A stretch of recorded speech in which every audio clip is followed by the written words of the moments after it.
square bracket open. Okay, so 10 minus curly bracket open 5 plus 2 and round bracket open 4 divided by 2 close bracket round and then curly bracket close and square bracket close. Okay, so first of all round bracket, right? So square bracket 10 minus curly and 5 plus 2. Now 4 divided by 2 equals 2. So 2. Open bracket and close bracket. So curly bracket close and then square bracket close. Now curly bracket, right? So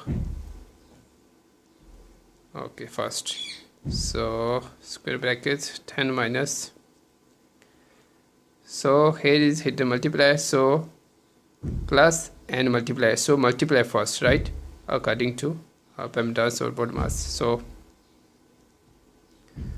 5 plus 2 times 2 equals 4,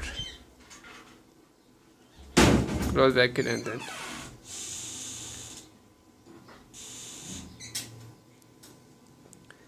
now